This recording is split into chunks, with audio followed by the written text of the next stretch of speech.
ناظرین آداب۔ مورخہ 6 مئی 2025 مطابق 7 ذی القعدہ 1446 ہجری کے اودھ نامہ وائس ایڈیشن میں آپ کا خیر مقدم ہے۔ پیش خدمت ہیں اودھ نامہ میں شائع خاص خبروں کی تلخیص۔ سپریم کورٹ نے وقف و ترمیمی قانون کے آئینی جواز کو چیلنج کرنے والی عرضیوں پر سماعت آج ملتوی کر دی۔ عدالت عظمیٰ نے اس معاملے کی آئندہ سماعت کے لیے 15 مئی کی تاریخ مقرر کی ہے۔ ساتھ ہی وقف و ترمیمی قانون معاملے پر سماعت جسٹس بی آر گوئی کے حوالے کرنے کا اعلان بھی کیا گیا ہے۔ دراصل بی آر گوئی ملک کے آئندہ چیف جسٹس ہوں گے، اس لیے عرضی پر سماعت اب ان کی قیادت والی بینچ ہی کرے گی۔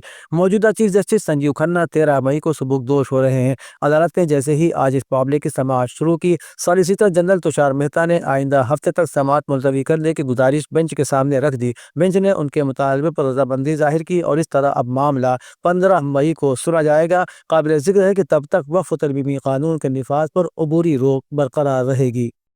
کانگریس کے رکن پارلیمنٹ اور لوک سبھا میں حزب اختلاف کے قائد راہل گاندھی نے وزیر اعظم نریندر مودی سے ملاقات کی۔ دونوں لیڈران کی آج ہوئی یہ ملاقات نئے سی بی آئی ڈائریکٹر کی تقرری کے سلسلے میں تھی۔ میٹنگ میں پی ایم مودی اور راہل گاندھی کے علاوہ chief justice of India Sanjeev Khanna بھی موجود تھے۔ قابل ذکر ہے کہ سی بی آئی کے ڈائریکٹر کی تقرری کابینہ کی سلیکٹ کمیٹی یعنی اے سی سی کرتی ہے۔ اس اعلیٰ سطحی کمیٹی میں وزیر اعظم، چیف جسٹس آف انڈیا اور لوک سبھا میں حزب اختلاف کے قائد شامل ہوتے ہیں۔ یہ کمیٹی سی بی آئی ڈائریکٹر عہدے کے لیے کسی ایک نام پر مہر لگاتی ہے۔ اس وقت سی بی آئی کے ڈائریکٹر پروین سود ہیں۔ ان کی مدت کار 25 مئی کو ختم ہونے والی ہے۔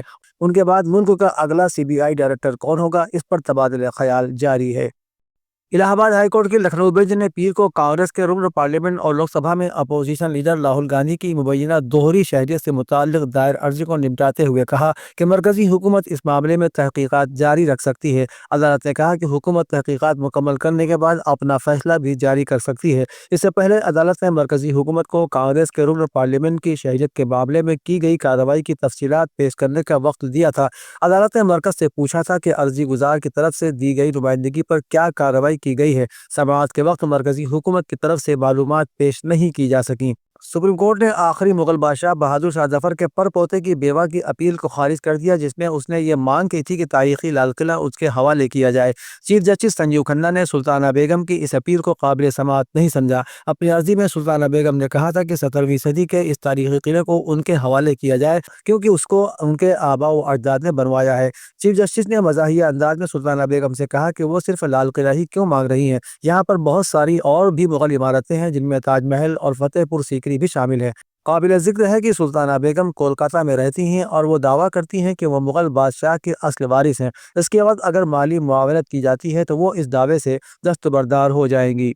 یو پی کے بی جے پی کے صدر بھوپندر سنگھ چودھری نے کہا ہے کہ رافیل اور ہندوستانی فوج پر اجے رائے کا بیان توہین آمیز ہے، اس سے فوج کا مورل پست ہوتا ہے۔ بھارتیہ جنتا پارٹی کے ریاستی صدر نے کانگریس کے ریاستی صدر اجے رائے کے بیان کو افسوسناک قرار دیتے ہوئے ان پر بھارتی فوج کی توہین کا الزام لگایا ہے۔ انہوں نے کہا کہ اس بیان نے ملک کے سامنے کانگریس کی بدعنوان ذہنیت کو بے نقاب کر دیا ہے۔ ساتھ ہی انہوں نے سماجوادی پارٹی کے سربراہ اکھلیش یادو پر سناتن کلچر کی مسلسل بے عزتی کرنے کا الزام لگاتے ہوئے کہا کہ ہر سناتنی گائے کی عزت ماں کی طرح کرتا ہے۔ گائے کے گوبر پر اکھلیش کا تبصرہ ہماری ثقافت کی توہین ہے۔ 5 ماہ کے تعطل کے بعد بجلی کرمچاری جوائنٹ سنگھرش سمیتی اتر پردیش کے عہدیداروں اور پرائیویٹائزیشن کے مسئلے پر پاور کارپوریشن کے چیئرمین اور اعلیٰ انتظامیہ کے درمیان پہلی مرتبہ بات چیت ہوئی۔ بات چیت میں سنگھرش سمیتی نے کہا کہ بجلی کے ملازمین بہتری کے لیے ہر وقت تعاون کے لیے تیار ہیں، لیکن بدقسمتی سے انتظامیہ نے بہتری کے لیے آج تک کوئی تعاون نہیں کیا اور یک طرفہ طور پر نجی کاری کا عمل شروع کر رکھا ہے۔ جبکہ اس پر چیئرمین نے کہا کہ بہتری کیسے آئے گی یہ سوچنا حکومت کا کام ہے، بجلی ملازمین کا نہیں۔ اس پر سنگھرش سمیتی نے کہا کہ وہ ہمیشہ تعاون کے لیے تیار ہیں، یہ انتظامیہ کی مرضی ہے کہ وہ ہمارا تعاون لینا چاہے یا نہ لے۔ میڈیا لٹریسی فاؤنڈیشن کے زیر اہتمام ڈیجیٹل میڈیا اور مدارس کے فارغین کے لیے نئے امکانات کے موضوع پر فکری و تربیتی پروگرام انجمن فلاح دارین کے حال میں منعقد ہوا۔